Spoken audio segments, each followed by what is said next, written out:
Hello everyone. मैं हूं गिरीश कुमार साहू और पाथ आईएएस एकेडमी की ओर से आप सभी का स्वागत करता हूं।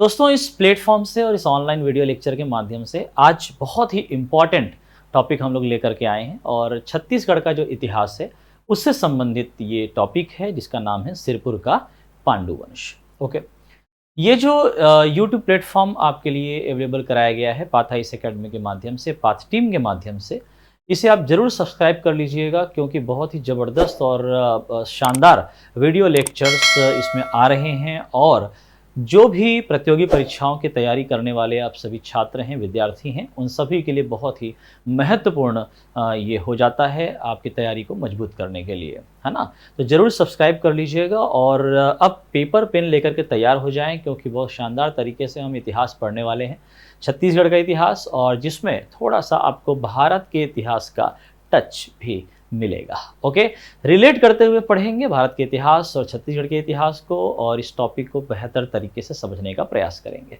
क्या क्या पिछले वर्ष में यहाँ से प्रश्न आए हैं उन सभी प्रश्नों को हम ध्यान में रखते हुए पूरे विश्लेषण के साथ पढ़ने वाले हैं। एक और बात आप सभी को बता दूं कि ये जो आज का लेक्चर आप सुन रहे हैं ये आपका पूरी तरह से हिंदी माध्यम में आपके लिए रहेगा और अगर आप हिंदी और अंग्रेजी यानी कि बाइलिंगुअल मोड में इसको समझना चाहते हैं तो उसके लिए और वीडियो लेक्चर्स हमारे पास अवेलेबल हैं जो बाइलिंगुअल भी हैं पाथ आईएएस एकेडमी के यूट्यूब चैनल पर। ओके, तो आगे बढ़ने से पहले एक बात और बोलूँगा कि भाई तैयारी करनी है तो यार लाइक भी करना और सब्सक्राइब भी करना, ठीक है। और जहाँ कहीं भी कमी मिले तो कमेंट करना और अगर अच्छा हो तो सराहनीय एक कमेंट जरूर करिएगा ताकि हम आपके लिए और बेहतर वीडियो लेक्चर्स ला सकें, है ना। चलिए छत्तीसगढ़ का इतिहास चालू करते हैं और हमारा टॉपिक है क्या, सिरपुर का पांडु वंश। ओके, देखिए ये एक छत्तीसगढ़ का एक सुंदर सा मैप हमारे सामने आपको नजर आ रहा है, छत्तीसगढ़ महतारी, है ना। और ये देखिए यहाँ पर ये रायपुर संभाग का ये महासमुंद आपको नजर आ रहा होगा जिला, जहां पर है एक स्थान जिसका नाम है क्या, जिसका नाम है सिरपुर, बिल्कुल महानदी के तट पर स्थित है। इसी सिरपुर में राजधानी रही इस पांडु वंश की। ओके, पांडु वंश की राजधानी यानी कि पांडु वंश के राजाओं ने इस स्थान पर शासन किया और छत्तीसगढ़ पर अपना नियंत्रण जो है यहां पर ये किया करते थे। ओके, अब देखिए कि ये जो पांडु वंश है ना, इस पांडु वंश के अगर हम बात करें कि ये कौन से कालखंड में अस्तित्व में रहा या इसके राजाओं ने कब से कब तक शासन किया, तो प्रमुख रूप से आपको याद रखना है कि 6वीं शताब्दी से लेकर के 8वीं शताब्दी के बीच ये पांडु वंश जो है यहां पर शासन किया है। ओके, कहां पर, छत्तीसगढ़ के इस सिरपुर क्षेत्र से राजधानी बना करके। तो ये हो गया क्या, इसका काल। फिर बात करें अगर इसके स्रोत की या इस पांडु वंश की जानकारी हमें कहां से प्राप्त होती है, तो याद रखिएगा कि पांडु वंश की जानकारी जो हमें प्राप्त हुई सबसे पहली बार, तो पहली जानकारी हमें राजिम पत्र से प्राप्त हुई है, राजिम प्लेट से प्राप्त हुई है। ओके, ये इसकी जानकारी का पहला सोर्स है, स्रोत है। किसकी जानकारी, पांडु वंश की जानकारी। ओके, फिर देखें कि ये जो पांडु वंश है इसके पहले अगर थोड़ा हम चलें तो आपको ध्यान होगा कि पांडु वंश से पहले छत्तीसगढ़ में इस स्थान पर शरभपुरी वंश का शासन हुआ करता था। ओके, वो शरभपुरी वंश कहां पे शासन करता था, देखें कि ये जो सिरपुर है, सिरपुर से पहले अगर आप देखेंगे तो उत्तर दिशा में ये सारंगढ़ और उड़ीसा की तरफ इसी की सीमा से लगा हुआ संबलपुर क्षेत्र पड़ता है। ओके, ये सारंगढ़ संबलपुर वाला जो एरिया हुआ करता था इसी क्षेत्र को ही कहा जाता था शरभपुर। ओके, शरभपुर क्षेत्र, जहां पर शरभपुरी वंश के राजाओं ने शासन किया। ओके, अलग अलग राजा शरभपुरीय वंश में आते गए। शुरुआत उन्होंने इसी क्षेत्र से की, शरभपुरीय क्षेत्र यानी कि सारंगगढ़ संबलपुर वाला एरिया जो आज वर्तमान में आप जानते हैं। उसके बाद शरभपुरी वंश में एक राजा आता है जिसने क्या किया था कि बिलासपुर के मल्हार को अपनी राजधानी बना दी थी। ओके, तो यहां से भी इन लोगों ने शासन किया है शरभपुरी वंश ने। और फिर शरभपुरी वंश जो है आखिर में आते आते सिरपुर को अपनी राजधानी बना करके शासन करता है। ओके, शुरुआत हुई कहां से? सारंगगढ़ संबलपुर से, फिर ये चले गए मल्हार, मल्हार से कहां आ जा रहे हैं? सिरपुर हो गए।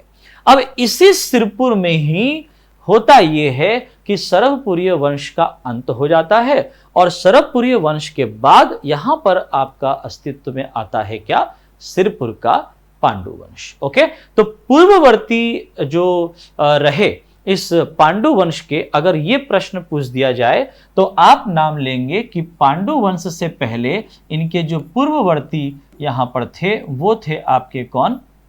शरभपुरीय वंश। किस प्रकार से इसका अंत हुआ शरभपुरी वंश का, कैसे पांडु वंश आया, वो हम आगे देखने वाले हैं। ओके, है ना। अब सारे राज एक साथ खुल जाए तो फिर इतिहास पढ़ने का आनंद कैसे आएगा, है कि नहीं? ठीक है, तो देखते चलिए। फिलहाल ये स्थान आप लोकेट कर लीजिए, मैप से सारी चीजों को पढ़ते चलेंगे तो बेहतर तरीके से हमको समझ में आता है। तो हमने काल भी समझ लिया, हमने स्रोत भी समझ लिया। उसके बाद फिर देखें कि ये जो पांडु वंश है ना, पांडु वंश में यदि पूछा जाए कि इसके संस्थापक कौन, तो पांडु वंश के संस्थापक आप याद रखिएगा, नाम है उनका राजा इंद्रबल। ओके, क्या नाम है? इंद्रबल, जो कि इसके संस्थापक कहलाएंगे, है ना। और फिर अगर आप कहें कि प्रथम शासक कौन, याद रखेंगे कि प्रथम शासक जो हैं इस वंश के वो हैं राजा उदयन। ओके, राजा उदयन जो कि राजा इंद्रबल के फादर यानी कि पिता। ओके, तो स्थापना तो इंद्रबल ने की लेकिन गद्दी पर बैठा दिया अपने पापा जी को। आई बात समझ में, है ना। तो प्रथम शासक या आदि पुरुष जो इस पांडु वंश के हैं वो है आपके कौन? राजा उदयन। लेकिन संस्थापक पूछा गया तो आपका आंसर होना चाहिए इंद्रबल। ओके, तो ये एक आपका जो है परिचय वाली जानकारी इसकी हो गई, किसकी? सिरपुर के पांडु वंश की। चलिए अब बात करते हैं कि इस वंश में कौन कौन से राजा यहां पर आए हैं और उनके कार्यकाल के दौरान या उन राजाओं के शासन काल के दौरान क्या प्रमुख बातें रही जहां से हमको प्रश्न पूछे जा सकते हैं, है ना। देख,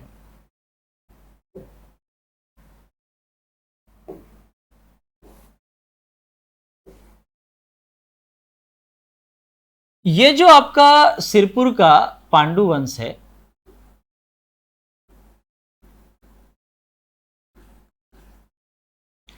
इसमें सर्वप्रथम राजा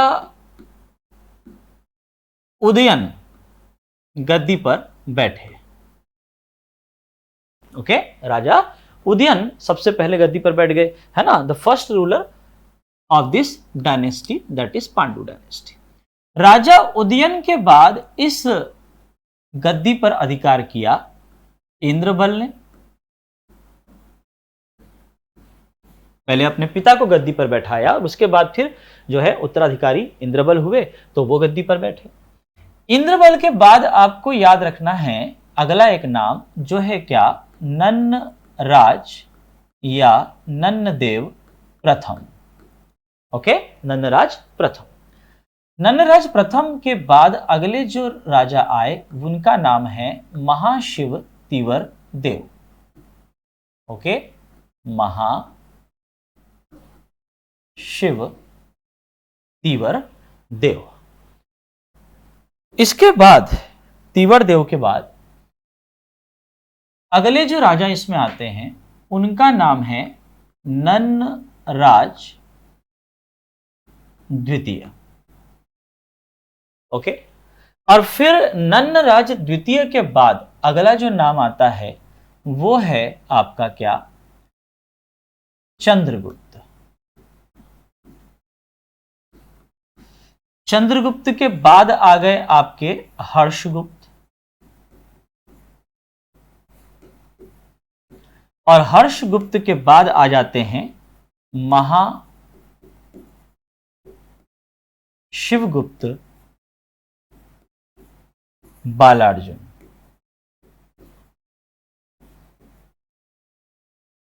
ओके, महाशिवगुप्त, बालार्जुन याद रखेंगे, है ना। अब देखें जरा कि इनके बारे में क्या क्या जानकारी हमें प्राप्त होती है या क्या प्रमुख बातें हम लोगों को यहां पर समझनी है। ओके, देखिए राजा उदयन की बात करते हैं। ये जो राजा उदयन हैं ये आपके हो जाएंगे कौन? आदि पुरुष या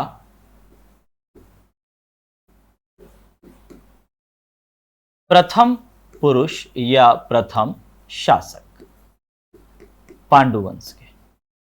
ओके, और ये इस वंश के आदि पुरुष या प्रथम शासक हैं। इसकी जानकारी जो है हमें प्राप्त होती है कालिंजर शिलालेख से। ओके, कौन सा शिलालेख? कालिंजर शिलालेख।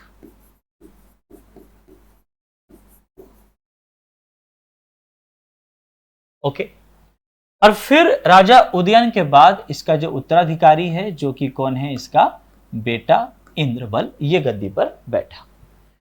जैसा कि हमने शुरुआत में पढ़ा कि जो राजा इंद्रबल हैं ये आपके इस वंश के क्या हैं? इस वंश के संस्थापक हैं।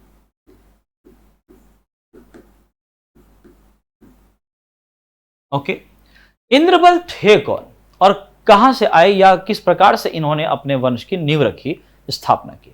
तो इसके लिए हमें शरभपुरी वंश के साथ इनकी जो जुड़ी हुई कहानी है उसको समझना है। ओके, देखिए ये जो इंद्रबल हैं दरअसल ये शरभपुरीय वंश में राजा सुदेवराज के सामंत हुआ करते थे। ओके, शासक सुदेवराज के सामंत। ओके, यानी कि शरभपुरी वंश के दरबार में इन्होंने अपनी सेवाएं दी, कार्य किया। लेकिन फिर सुदेवराज के टाइम पर ही इन्होंने क्या किया? इनके जो बेटे हैं प्रवरराज द्वितीय, सुदेवराज का बेटा, उसकी हत्या कर दी। किसने? इंद्रबल ने। ध्यान से समझेंगे, शरभपुरी शासक का नाम क्या है? सुदेवराज, और सुदेवराज का जो बेटा है उसका नाम है क्या? उसका नाम है प्रवरराज द्वितीय। तो इंद्रबल ने अपने ही राजा के बेटे की हत्या कर दी। आई बात समझ में? अपने ही राजा की बेटे की हत्या कर दी। और इस प्रकार से हुआ ये कि प्रवरराज द्वितीय ये आपका शरभपुरी वंश का अंतिम शासक रहा, क्योंकि इनकी हत्या के बाद इंद्रबल ने जो है मान के चले कि शरभपुरी वंश का अंत कर दिया। और इस प्रकार जहां पर सिरपुर में यह शरभपुरी वंश शासन कर रहा था उसकी जगह पर आ गए कौन? इंद्रबल ने बसा दिया अपना पांडु वंश। आई बात समझ में? तो देखें दूसरा पॉइंट समझिएगा कि इंद्रबल ने अपने राजा शरभपुरी वंश के राजा सुदेवराज के बेटे की हत्या करने के बाद शरभपुरी वंश का अंत कर दिया। शरभपुरी वंश का अंत कर दिया और इस प्रकार ये बन गए पांडु वंश के संस्थापक। ओके, इन्होंने पांडु वंश की नींव रखी व अपने पिता को गद्दी पर बैठाया। ओके, फिर इसके बाद क्या? अब देखिए इंद्रबल जो हैं गद्दी पर बैठ चुके हैं। ओके, और इनके बारे में अब प्रमुख बातें जो हमको याद रखनी, जो एग्जाम में पूछी जाती हैं, है ना। अच्छा, ये जो पूरा वाकया अभी हम लोगों ने डिस्कस किया कि इन्होंने सरभपुरीय वंश का अंत किया प्रवरराज द्वितीय को मार करके, जो कि इन्हीं के राजा का एक बेटा सुदेवराज का, ठीक है। इस प्रकार से ये पूरा वर्णन जो है वो हमें कि प्रवरराज द्वितीय का इसने हत्या की और ये सारी चीजें, ये सब की जानकारी हमें महासमुंद के कौवा ताल अभिलेख से प्राप्त होती है। ओके, कौन सा अभिलेख? कौवा ताल अभिलेख याद रखेंगे। और कौवा ताल जगह ये कहां आपका? ये आपका महासमुंद में आपका पड़ेगा, इन्हीं का ही क्षेत्र महासमुंद। क्लियर इतनी बातें? ओके, ध्यान रखेंगे। इस जानकारी का सोर्स क्या है हमारे पास? महासमुंद का कौवा ताल अभिलेख। ये एग्जाम में पूछा गया है, ये आप ध्यान रखेंगे। ओके, नाउ इसी सरभपुरीय वंश में एक राजकुमारी हुई। राजकुमारी का नाम क्या? सरभपुरीय वंश की राजकुमारी का नाम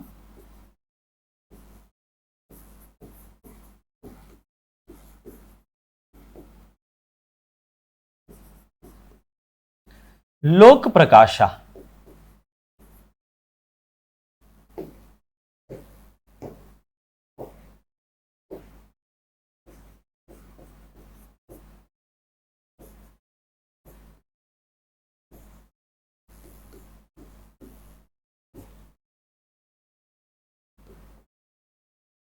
ओके भाई, इंद्रबल है। हम सोच रहे थे कि ये तो सरभपुरी वंश के लिए विलन निकला, लेकिन ये तो हीरो बन गया, है ना। जिस वंश का अंत किया उसी वंश की राजकुमारी लोक प्रकाशा से इसने विवाह किया है। ओके, तो याद रखिएगा, है ना। यहां पर इंद्रबल का इंद्र और ये लोक प्रकाशा का लोक तो हो जाता है क्या? इंद्र लोक, ऐसा याद रखिएगा। अरे समझ रहे हो, आजकल तो बढ़िया ट्रेंड चल रहा है। क्या ट्रेंड चला है कि भैया सैफ और करीना, सफीना, ऐसा करके, समझ रहे हो बात? तो वैसे ही इंद्रबल और लोक प्रकाशा क्या कहलाएंगे? इंद्रलोक कहलाएंगे। ठीक, ऐसे याद कर लेना। ओके बच्चा, अब देखो कुछ कार्य की बात कर लें जरा। ये जो इंद्रबल है इसने एक शहर बसाया, ठीक है। कौन सा शहर बसा रहे हैं?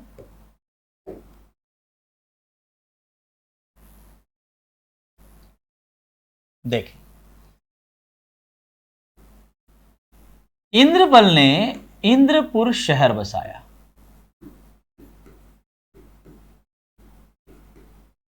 ओके, वो जो इंद्रपुर हम कह रहे हैं, ये इंद्रपुर वर्तमान में आपका खरौद है। क्या है बोलो? खरौद, है ना। खरौद का ही प्राचीन नाम क्या? इंद्रपुर, याद रखिए। और खरौद कहां है भाई? खरौद जो है आपका जांजगीर चांपा में पड़ता है वर्तमान में। ओके, तो आप देखेंगे कि भाई सिरपुर जो है आपका वो क्षेत्र है जो महासमुंद वाला एरिया है, जहां पे शासन कर रहे हैं। और उसके आसपास में ही क्षेत्र में जाएंगे तो जांजगीर चांपा में आपको खरौद शहर आपको मिल जाता है। ओके, तो इंद्रपुर शहर बसाया अपने नाम से, तो याद हो जाएगा कि इंद्रपुर इंद्रबल, और इंद्रपुर का वर्तमान नाम क्या है? तो ये आपका खरौद शहर इसका नाम है। क्लियर हो गई बात? चलिए अब आगे बढ़े जरा। इंद्रबल के 4 बेटे थे। कितने बेटे बोलो? इंद्रबल के 4 बेटे, एक नहीं, 2 नहीं, 3 नहीं भैया, पूरे 4। बड़ा जो बेटा था वो था आपका नन्नराज प्रथम, बड़ा बेटा। तो उत्तराधिकार का जो पहला अधिकार है वो आपका किसका? सिंहासन का पहला अधिकार बड़े बेटे यानी कि नन्नराज प्रथम का है। तो इंद्रबल के बाद नन्नराज प्रथम जो है वो गद्दी पर बैठ जाता है।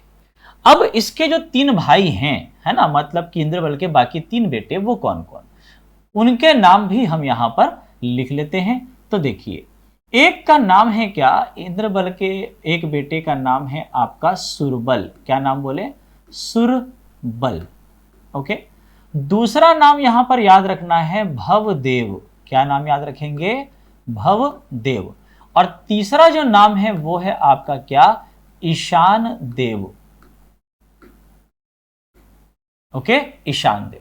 तो याद रखें, इंद्रबल के 4 बेटे, पहला नाम नन्नराज प्रथम, दूसरा सुरबल, तीसरा भवदेव और चौथा आपका ईशान देव। ये चारों बेटे हैं किसके? इंद्रबल के। गद्दी पर कौन बैठा है इनके बाद? नन्नराज प्रथम बैठा है गद्दी पर। और अगर हम लोग बात करें कि नंदराज प्रथम तो गद्दी पर बैठा, बाकी 3 भाई का क्या? तो नंदराज प्रथम ने बोला कि भाई मैं तो बड़ा हूं तो मैं गद्दी पर बैठ गया हूं, लेकिन भैया मेरे 3 भाइयों, प्यारे भाइयों, मैं तुम तीनों को मंडलाधिपति बनाता हूं। क्या बनाता हूं? मंडलाधिपति बनाता हूं। तो इन तीनों को, जो कि आपके नंदराज प्रथम के 3 भाई हैं, इन तीनों को नंदराज प्रथम ने क्या किया? आपका मंडलाधिपति बना दिया। मतलब कि ये जो आपकी प्रशासनिक इकाई है, मंडलों में बटा हुआ था, तो मंडलों का अधिपति बना दिया अपने तीनों भाइयों का। तो भैया आप कोई लड़ाई नहीं, सब खुशी खुशी अपना अपना प्रशासन संभाल रहे हैं। ओके, चलो हम आगे बढ़ते हैं। आगे की कहानी क्या कहती है? भाई ये जो आपका एक बेटा है इंद्रबल का, ईशान देव, ठीक है, ई से इंद्रबल और ई से ईशान देव, इस बेटे को पकड़ो। ये बेटा हमारे काम का है। क्यों? क्योंकि ये हमको एक और प्रश्न याद करने के लिए मजबूर करेगा। क्या प्रश्न याद करना होगा ईशान देव के बारे में? वो ये कि जिस शहर को इसके पिता ने बसाया, उस शहर के अंदर इस ईशान देव ने एक मंदिर बनवाया। ओके, देखें, इंद्रबल ने यानी कि पापा ने बनाया एक शहर इंद्रपुर, और उस इंद्रपुर में बना दिया क्या? एक मंदिर, एक टेम्पल। किसने बनाया ये मंदिर, ये टेम्पल? तो याद रखिएगा, ईशान देव ने। ये कौन सा मंदिर है? ये जो है आपका लक्ष्मणेश्वर मंदिर है, याद रखेंगे। ओके, लक्ष्मणेश्वर मंदिर किसने बनवाया? तो याद रखें, लक्ष्मणेश्वर मंदिर जो बनवाया उसका नाम है ईशान देव। ओके, क्या नाम बोलो? ईशान देव, याद रखिएगा, ईशान देव, ईशान देव। ओके, ईशान देव ने लक्ष्मणेश्वर मंदिर बनवाया है। ठीक कहां पर बनवाया है? खरौद शहर में वर्तमान, और पूर्व प्राचीन नाम कौन सा? इंद्रपुर। और ये इंद्रपुर किसने बसाया है? उसके पिता इंद्रबल ने बसाया है। क्या ये इतनी बातें क्लियर हो पा रही हैं? याद रखते चलेंगे, ठीक है। इंद्रबल, इसे इंद्रबल ने इसे इंद्रपुर शहर बसाया, जहां वर्तमान नाम खरौद, और इस शहर में बनवाया मंदिर। मंदिर किसने बनवाया? ईशान देव ने। ओके, ईशान देव कौन? ईशान देव इंद्रबल का ही बेटा है। ये जो आपका लक्ष्मणेश्वर मंदिर है, इसके बारे में एक पॉइंट याद रखिएगा कि लक्ष्मणेश्वर मंदिर को ही लाखा चाउर मंदिर भी कहा जाता है। ओके, लाखा चाउर मंदिर, लाखा चाउर मंदिर। ओके, क्या ये बातें आप समझ पा रहे हैं? है ना? याद रखिएगा कि ईशान देव ने लक्ष्मणेश्वर टेम्पल बनाया, और जिसको हम लाखा चाउर मंदिर भी कहते हैं। और ये किस देव को समर्पित है या किसकी पूजा की जाती है? यह प्रश्न आया कि इस मंदिर के, लक्ष्मणेश्वर मंदिर के गर्भगृह में, है ना, किसकी मूर्ति स्थापित है? तो याद रखिएगा कि भाई यहां पर शिव की पूजा होती है, यहां पर शिवलिंग स्थापित है। ओके, लक्ष्मणेश्वर जहां पे लग गया, स्वर जहां पे लग गया, तो समझना कि ये शिव का मंदिर है। ओके, चलिए अब देखें आगे। तो ईशान देव ने इंद्रपुर में जो है क्या किया है? आपका लक्ष्मणेश्वर मंदिर बनवाया है, लाखा चाउर मंदिर इसे हम कह रहे हैं। ओके, याद रखें। अब देखिए आगे की कहानी। नन्नराज प्रथम में वापस आइए। ये जो नन्नराज प्रथम है, शुरुआत में ये कहें कि प्रारंभ में जब इनको संतान की प्राप्ति नहीं हो रही थी बहुत समय तक, तो इन्होंने गोद ले लिया किसको? तीवर देव को। ओके, तीवर देव नन्नराज प्रथम का गोद लिया हुआ बेटा है, और फिर बाद में इनको एक संतान की प्राप्ति भी हुई जिसका नाम चंद्रगुप्त है। क्लियर? तो तीवर देव और ये जो हमने लिखा है चंद्रगुप्त, ये दोनों आपस में क्या हो गए? भाई भाई हो गए।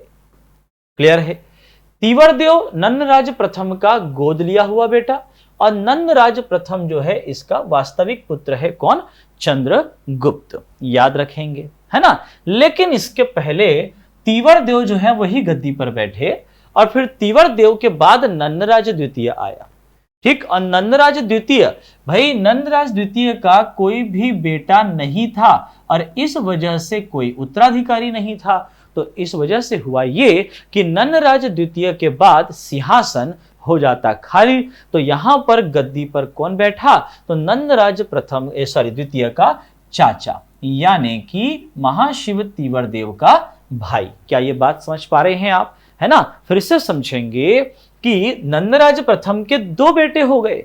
नंदराज प्रथम के दो बेटे कौन? तीवर देव और चंद्रगुप्त। तीवर देव गोद लिया हुआ बेटा और वास्तविक जो बेटा है वो कौन है आपका? चंद्रगुप्त। वो बाद में पैदा हुआ, बाद में वो राजा बनेगा। ठीक है ना। उसके पहले तीवर देव जब राजा बने उसके बाद फिर तीवर देव का बेटा कौन? नंदराज द्वितीय या नंददेव द्वितीय भी कहीं कहीं पर लिखा रहता है। ओके, तो ये गद्दी पर बैठ गए। लेकिन फिर नंदराज द्वितीय का कोई बेटा नहीं हुआ और इस प्रकार से कोई उत्तराधिकारी नहीं था। तो फिर इसके चाचा यानी कि चंद्रगुप्त गद्दी पर बैठे और इनके चाचा मतलब तीवर देव के भाई साहब। ठीक है, याद रखिएगा। फिर चंद्रगुप्त के बाद उनका बेटा हर्षगुप्त, हर्षगुप्त के बाद महाशिवगुप्त बालार्जुन। क्या ये आपको लाइन पूरी समझ में आ गई कि भाई आपका कौन किसके बाद राजा बना और क्यों बना या किस प्रकार से वो गद्दी उसने प्राप्त की?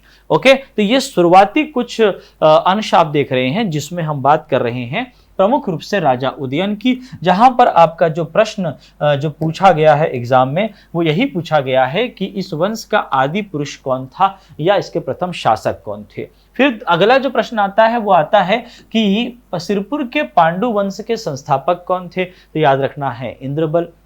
अच्छा, इंद्रबल को ही भरत बल भी कहा गया है। इंद्रबल का ही एक और नाम मिलता है, याद रखेंगे। क्या नाम मिलता है? भरत बल नाम मिलता है। ओके, भरत बल, है ना। तो इंद्रबल का ही अन्य नाम भरत बल हो गया। इसने सुदेव राज के बेटे प्रवर राज द्वितीय की हत्या करने के बाद सरबपुरी वंश का अंत कर दिया और यहाँ पर पांडु वंश की नींव रखी और अपने पिता को गद्दी पर बैठाया। ठीक, और सरबपुरी वंश की राजकुमारी लोक प्रकाशा से विवाह भी किया। ओके, है ना। और फिर उसके बाद फिर देखें कि नंदराज प्रथम अपने तीनों भाइयों को सुरबल, भवदेव और ईशान देव को कहता है कि भैया सुन भाई ईशान, है ना। सुन भाई ईशान, तीनों भाइयों के नाम याद हो जाएंगे आपको, सुरबल, भवदेव और ईशान देव। इन तीनों भाइयों को नंदराज प्रथम ने क्या बना दिया? मंडलों का अधिपति बना दिया, मंडलाधिपति ये लोग कहलाए। ओके, और फिर उसके बाद फिर नंदराज प्रथम के बाद आता है इसका गोद लिया हुआ बेटा तीवर देव और उसके बाद फिर नंदराज द्वितीय। नंदराज द्वितीय का कोई बेटा नहीं, संतान नहीं, यानी कि उत्तराधिकारी नहीं। तो इसके चाचा चंद्रगुप्त गद्दी पर बैठते हैं और फिर चंद्रगुप्त के बाद हर्षगुप्त और महाशिवगुप्त बालार्जुन। प्रश्न आता है क्या? इंद्रपुर शहर किसने बसाया? याद रखिएगा, ई से इंद्रपुर, ई से इंद्रबल ने बसाया।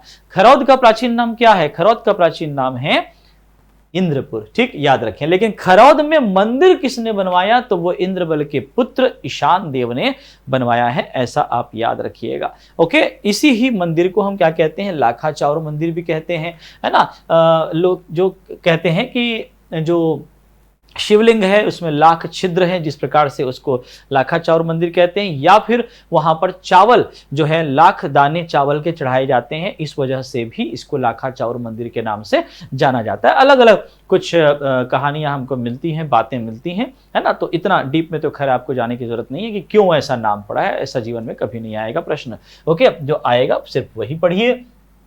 बात इतनी समझ में आ गई। और लक्ष्मणेश्वर मंदिर के गर्भगृह में किसकी मूर्ति स्थापित है या किसकी पूजा होती है? लक्ष्मणेश्वर मंदिर में अगर ये पूछा जाए तो याद रखिएगा शिव की पूजा होती है, शिव की पूजा। ओके, अच्छा एक बात ध्यान में रखिएगा कि ये जो आपके सिरपुर का पांडु वंश है ना, ये सिरपुर के पांडु वंश के जो राजा हैं ये दरअसल विष्णु के उपासक थे। किसके उपासक थे? विष्णु के। विष्णु की पूजा किया करते थे और इसीलिए ये जो हैं इनकी जो उपाधि है ना, ये क्या कहलाते थे? ये परम भागवत कहलाते थे। क्या कहलाते थे? परम भागवत। ओके, लेकिन एक और बात क्या कि ये जो आपके महाशिवगुप्त बालार्जुन का हमने नाम लिखा है, ये दरअसल शिव की पूजा करते थे या शैव धर्म को ये मानते थे। ओके, है ना, याद रखें। और इस वजह से इनकी उपाधि जो है वो अलग थी और वो थी परम महेश्वर। ओके, आगे जब हम इनके पास पहुंचेंगे तो पूरा विस्तार से इस चीज को लिखेंगे भी। लेकिन याद रखें कि इसको छोड़ करके बाकी ये जितने भी आपको राजा दिख रहे हैं जो पांडु वंश के सिंहासन पर बैठे, ये सभी विष्णु के उपासक थे, विष्णु के परम भक्त थे, और इसलिए इनकी सभी की उपाधि जो है वो क्या कहलाई, परम भागवत, ये इनकी उपाधि रही। आई बात समझ में? इतना हमको याद रखना है ना। और एक बात और भी समझ लें, क्या कि जो आपकी ये जो सिरपुर का पांडु वंश है, अगर ये पूछा जाए कि इसकी समाप्ति कैसे हुई या पांडु वंश का अंत किसने किया, तो उसके लिए एक हमारे पास नाम है चालुक्य वंश के राजा का। और वो कौन है? तो चालुक्य वंश के राजा पुलकेशिन द्वितीय ने या इसके द्वारा इस वंश की समाप्ति मानी जाती है। ओके,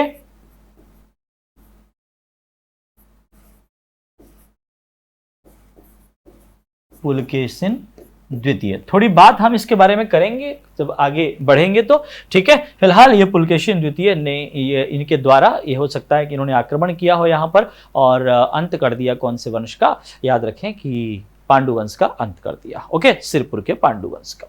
चलिए, तो हम लोगों ने इसके काल, इसके सोर्स से लेकर के इसके अंत तक की सारी बातें कर डाली, है ना। और हमने यहां पर अभी तक जो है 3 राजाओं के बारे में महत्वपूर्ण बातें भी कर ली, राजा उदयन, इंद्रबल और नन्नराज प्रथम। आई होप कि आपको ये क्लास अच्छी लग रही होगी। अगर अच्छी लग रही है तो भैया एकदम जम के तारीफ के पुल बांध दो, कमेंट कर दो, लेकिन सब्सक्राइब करना मत भूलना, लाइक करना मत भूलना, ठीक है। आगे और शानदार वीडियोस, लेक्चर्स आप सभी के लिए लेकर के आते रहेंगे इस प्लेटफॉर्म के माध्यम से, है ना। चलो आगे बढ़े, और अब हम बात करने वाले हैं किसके बारे में? महाशिव तीवर देव के बारे में बात करते हैं, और फिर आगे इन सभी राजाओं के बारे में बात करेंगे। देखें,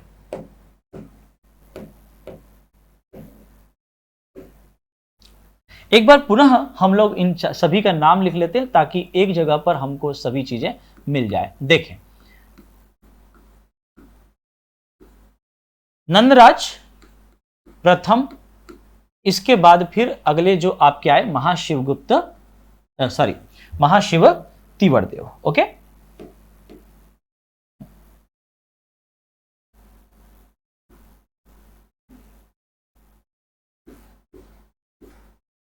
महाशिव तीवरदेव के बाद हम पहुंचेंगे और बात करेंगे किसके बारे में? नंदराज द्वितीय के बारे में। और फिर नन्नराज द्वितीय के बाद अगले जो यहां पर गद्दी पर बैठे उनका नाम है क्या? चंद्रगुप्त। फिर इनकी फैमिली आगे बढ़ जाती है, तो चंद्रगुप्त के बाद आप याद रखेंगे किसके बारे में? हर्षगुप्त के बारे में। और हर्षगुप्त के बाद इसका जो बेटा यहां पर आता है, नाम है क्या? महाशिवगुप्त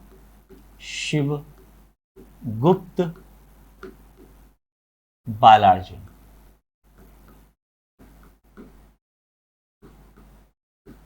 ओके,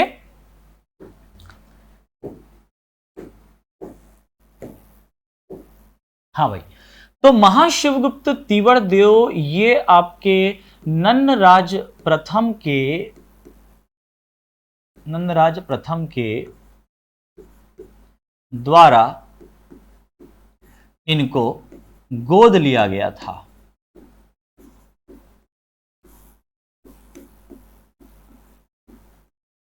ओके, है ना, गोद लिया हुआ पुत्र याद रखेंगे। महाशिव तीवरदेव के टाइम पे सबसे खास बात क्या रही कि साम्राज्य का बहुत विस्तार हुआ, पांडु वंश के साम्राज्य का। और इनके समय में पांडु वंश का जो साम्राज्य है वो पूरा उड़ीसा तक पहुंच गया। पांडु वंश का साम्राज्य विस्तार उड़ीसा तक, ओके, उड़ीसा तक फैल जाता है। और इसलिए इस तीवरदेव के शासनकाल को पांडु वंश का उत्कर्ष काल कहा जाता है। ओके, पांडु वंश का उत्कर्ष काल किसको कहते हैं?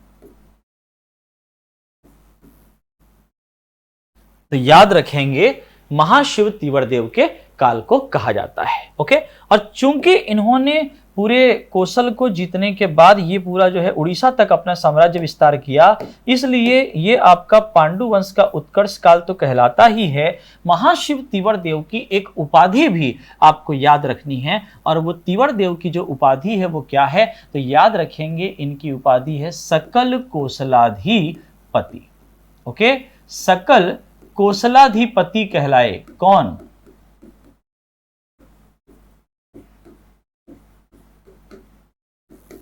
ये इनकी उपाधि। ओके, क्या ये बात समझ पा रहे हो, है ना? सकल कोसलाधिपति ये किसकी उपाधि थी? ये आपकी जो है महाशिव तिवर देव की उपाधि थी, ऐसा आपको याद रखना है। ओके, ये आपका एक इंपॉर्टेंट पॉइंट है। नेक्स्ट, अब तिवर देव के बाद इसका जो बेटा है नंदराज द्वितीय, वो गद्दी पर बैठेगा।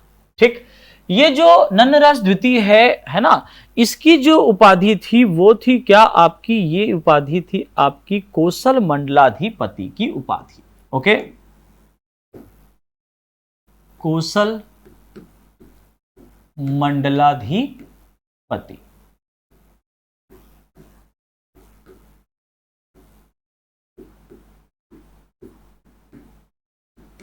इसके पहले आपने देखा मंडलाधिपति, और मंडलाधिपति को सॉरी, मंडलाधिपति कौन कहलाए? मंडलाधिपति कहलाए सुरबल भवदेव ईशान देव। और मंडलाधिपति की जो उपाधि है या जो पद है वो किसने दिया था? वो उनके बड़े भाई नंदराज प्रथम ने दिया था। ओके, है ना, कि मैं राजा बन गया हूं, लेकिन सुन भाई ईशान, मैं तुमको बनाता हूं मंडलाधिपति। इसका नाम क्या है? कौशल मंडलाधिपति। किसका? ये नंदराज द्वितीय की उपाधि है। तो एक पॉइंट ये हो गया। ठीक है, ये आपकी क्या हो गई? इनकी उपाधि, टाइटल। और दूसरी बात ये कि नंदराज द्वितीय का कोई भी उत्तराधिकारी नहीं था। ओके, नंदराज द्वितीय का कोई बेटा नहीं था, और इस प्रकार से इसका कोई उत्तराधिकारी भी नहीं रहा। और अतः हुआ ये कि इसके जो चाचा हैं वो गद्दी पर बैठे। ओके, चाचा मतलब कौन? ये आपके महाशिव तिवर देव का भाई है और नंदराज प्रथम का बेटा है, वास्तविक पुत्र। ओके, चंद्रगुप्त नाम है। फिर चंद्रगुप्त के बाद अगला आता है कौन? हर्षगुप्त आते हैं। हर्षगुप्त के बारे में क्या याद रखना है आपको? जो याद रखना है वो ये कि हर्षगुप्त ने विवाह किया था किसके साथ? रानी वासटा देवी।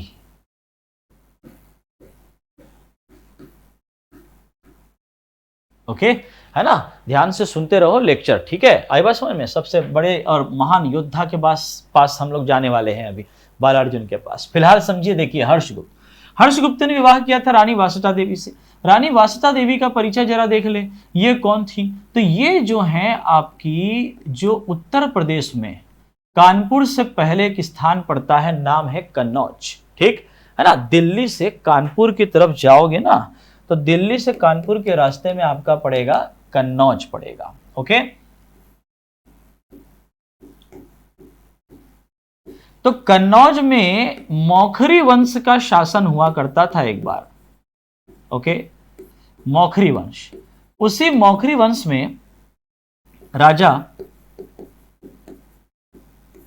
सूर्यवर्मन, ओके, सूर्यवर्मन या कहीं कहीं पर सूर्यवर्मा लिख देता है, तो कंफ्यूजन नहीं होना चाहिए, वही सेम नाम है। ओके, तो मौखरी वंश के राजा सूर्यवर्मन की बेटी थी कौन? वासटा देवी। तो इस रानी वासटा देवी के साथ विवाह हुआ था किसका? हर्षगुप्त का, याद रखें। और इसी रानी वासटा देवी और हर्षगुप्त के जो पुत्र हैं उसका नाम है क्या? महाशिवगुप्त बालार्जुन। ओके,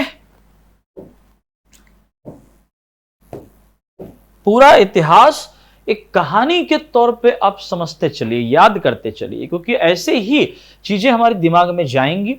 एक लेक्चर के तौर पे इसे मत सुनिएगा, एक ऐसे इस तौर पे आप सुन सकते हैं कि जैसे आप थिएटर में बैठ करके मूवी का आनंद लेते हैं, है ना? आजकल कई सारी ऐतिहासिक जो है पृष्ठभूमि पर आधारित कई सारे मूवीज आ रही हैं, ठीक है। तो इतिहास की तरफ थोड़ा रुझान जो है मनोरंजन के तौर पर जो हो ही चुका होगा आपका, है ना। अगर आप मूवी देखना पसंद करते हैं, तो नहीं भी पसंद करते हैं तो यहाँ पर ये पिक्चर देखिए, ये जो पिक्चर आप देख रहे हैं, ये जो आप सुन रहे हैं, ये आपका एक एग्जाम भी निकाल देगा। समझ पा रहे हो बात को कि नहीं, ठीक है। तो याद रखिए।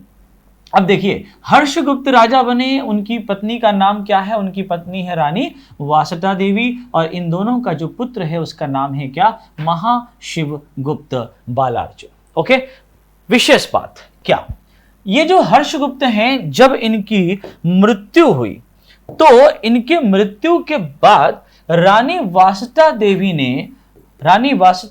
ने क्या किया? राजा हर्षगुप्त की याद में, यानी कि अपने पति और राजा हर्षगुप्त की स्मृति में, वासटा देवी ने सिरपुर में लक्ष्मण मंदिर की नींव रखी। ओके, सिरपुर में लक्ष्मण मंदिर की नींव किसने रखी है? तो याद रखेंगे कि नींव रखने वाली रानी वासटा देवी, इसने नींव रखी है, याद रखिएगा, नींव रखी है। लेकिन इस लक्ष्मण मंदिर को पूर्ण किसने करवाया? तो याद रखिएगा, इसको पूर्ण करवाने वाला और कोई नहीं बल्कि वासटा देवी का बेटा महाशिवगुप्त बालार्जुन। ओके, तो याद रखें, प्रश्न ध्यान से समझते चलिएगा और ध्यान से पढ़ करके इसमें गोला लगाइएगा। याद रखें कि महाशिवगुप्त बालार्जुन ने इसकी नींव नहीं रखी है, बल्कि इनकी माता रानी वासटा देवी ने इस मंदिर की नींव रखी है। ओके, और बनवाने वाला कौन या किसने पूर्ण करवाया, निर्माण पूर्ण करवाया, तब उस हिसाब से आपको आंसर लेना होगा महाशिवगुप्त बालार्जुन का। ओके, चलिए आगे बढ़ते हैं यहां से, है ना। कुछ बातें लक्ष्मण मंदिर के बारे में और करेंगे, ठीक है। और उसके पहले यदि आप देखें तो हम पहुंच गए हैं अब किसके पास? महाशिवगुप्त बालार्जुन के पास। चलिए, नोट कर लिया हो तो फिर अब आगे नेक्स्ट पेज में चलते हैं।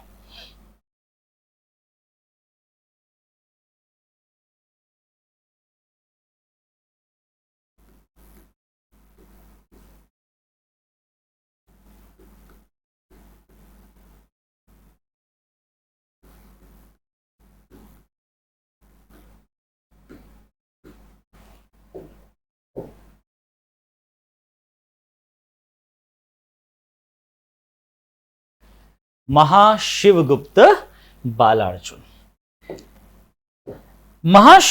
बालार्जुन ने शासन किया है 595 ईस्वी से लेकर के आपका 655 ईस्वी के बीच में। ओके, यानी कि लगभग 60 वर्षों तक, 60 वर्षों का शासनकाल किसका? महाशिवगुप्त बालार्जुन का। ओके, अब देखें कि बालार्जुन जो नाम आपको समझ में आ रहा है यहां पर, ऐसा क्यों है?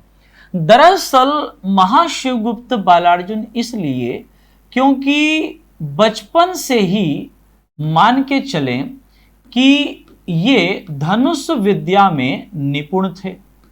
ओके, किसमें महारत हासिल थी? धनुष विद्या में। ओके, और चूंकि इसमें निपुण थे बचपन से ही, बालपन से ही, इसलिए ये क्या कहलाए? बालार्जुन कहलाए। ओके, है ना। धनुर्धारी अर्जुन का नाम तो आप जानते ही हैं।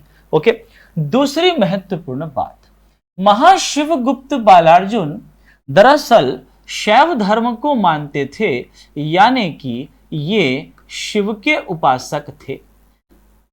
ओके, अन्य जितने भी राजा इस वंश में हुए वो सभी विष्णु के उपासक, लेकिन ये जो हैं अकेले, ये किसके उपासक हैं? शिव भोला भंडारी के उपासक हैं। और इसलिए इनकी एक उपाधि आपको याद रखनी है, और वो क्या है? वो है परम महेश्वर की उपाधि। ओके, परम महेश्वर कहलाए कौन? महाशिवगुप्त बालार्जुन। ये इनकी उपाधि है बच्चों, याद रखिएगा। ओके, अगला पॉइंट क्या आ रहा है देखें। नंबर 2 ये कि महाशिवगुप्त बालार्जुन जो हैं, इन्होंने लक्ष्मण मंदिर का निर्माण पूर्ण करवाया।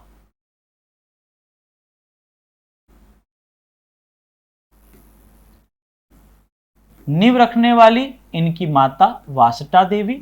फिर से बार बार हम ये कह रहे हैं, सुन रहे हैं, ध्यान से समझ लीजिएगा। और पूर्ण किसने करवाया या बनवाया किसने, तब याद करेंगे किसका नाम, महाशिवगुप्त बालार्जुन का नाम। ओके, याद रखें। अब ये जो लक्ष्मण मंदिर है, देखो एक खरौद का क्या था, लक्ष्मणेश्वर मंदिर था। ओके, तो लक्ष्मणेश्वर, तो स्वर जहां लग जाए समझ जाना है कि वो शिव का मंदिर है। लेकिन ये जो है लक्ष्मण मंदिर, ये आपकी विष्णु जी का मंदिर है, याद रखिएगा। ओके, यहां पर किसकी पूजा होती है, भगवान विष्णु की पूजा होती है। भाई वासुटा देवी ने हर्षगुप्त की याद में यह मंदिर की नींव रखी ना। और हर्षगुप्त तो वो कौन, तो शिवगुप्त के अलावा यानी बालार्जुन के अलावा अन्य सभी जो राजा हैं वो सब तो विष्णु की पूजा करते हैं। तो वो विष्णु को समर्पित एक मंदिर की बात करेंगे। समझ पाए बात को, ठीक है। लेकिन ये आपके शिव के उपासक हैं, तो इन्होंने कई सारे शिव मंदिर भी बनवाए हैं। ओके, कौन से मंदिर है बात करेंगे। फिलहाल ये जो लक्ष्मण मंदिर है, याद रखें कि यहां पर विष्णु की पूजा होती है। ये लक्ष्मण मंदिर नागर शैली में निर्मित है। बताएं कौन सा शैली, बोले नागर शैली में निर्मित है। ओके, है ना। ये मंदिर निर्माण की या मंदिर स्थापत्य कला की अलग अलग शैलियां होती हैं, जिसमें एक शैली आती है नागर शैली, जो कि प्रमुखतः जो उत्तर भारत है, उत्तर भारत कहने का अर्थात कि जो हिमालय है, हिमालय से लेकर के नर्मदा नदी के उत्तर तक यानी कि विंध्याचल पर्वत तक जो क्षेत्र पड़ते हैं, उन क्षेत्रों में जो मंदिरों का निर्माण हुआ है वो सभी आपके नागर शैली के मंदिर के अंतर्गत आते हैं। ठीक है, क्योंकि इस मंदिर का निर्माण नगरों से हुआ है। इस मंदिर के स्थापत्य शैली का जो अस्तित्व रहा वो आपका यही नगरों से ये प्रारंभ हुआ, इस वजह से इसको नागर शैली कहा जाता है। ओके, है ना। ये हम लोग भारत के इतिहास में इस पॉइंट को पढ़ते हैं। फिर भी मैं एक बात आपको बता दूं कि जैसे ये हमारा क्या है, ये भारत है, तो याद रखिएगा कि आपका ये ऊपर हिमालय हो गया, फिर ये विंध्याचल हो गया, वहां से थोड़ा नीचे आएंगे तो आपका एक कृष्णा नदी हो गया, कृष्णा नदी से नीचे आओगे तो एक कन्याकुमारी हो गया। ठीक है, इसके बीच में ये 3 मंदिर निर्माण शैली आप ध्यान में रखें कि उत्तरी भारत में नागर शैली से मंदिर का निर्माण होता है और द्रविड़ शैली से दक्षिण भारत में निर्माण होता है मंदिरों का। और इन दोनों को मिला दो तो जो नया रूप बनता है मंदिर शैली का, नया रूप, नवीन रूप, जिसको कन्नड़ भाषा में नया रूप को कहते हैं वेसर, जो बाद में बन गया बेसर। तो यहीं पर आपका याद रखिएगा कि बेसर शैली से निर्माण होता है। जो मध्य भारत वाला हिस्सा है या विंध्याचल पर्वत से लेकर के कृष्णा नदी के बीच वाला हिस्सा, वहां पे बेसर शैली आपको मिलेगी। ये मंदिर स्थापत्य कला की 3 शैलियां हैं, ये दिमाग में रखें। ये बहुत इंपॉर्टेंट प्रश्न है जो कई बार एग्जाम में पूछा गया है। ओके, तो फिलहाल ध्यान रखें कि ये नागर शैली हम कह रहे हैं, ये नागर शैली में निर्मित है आपका कौन सा टेम्पल, लक्ष्मण मंदिर। ओके, ये जो लक्ष्मण मंदिर है ये लाल ईंटों से बना है। किससे बना है बताएं, ये आपका लाल ईंटों से निर्मित एक मंदिर है।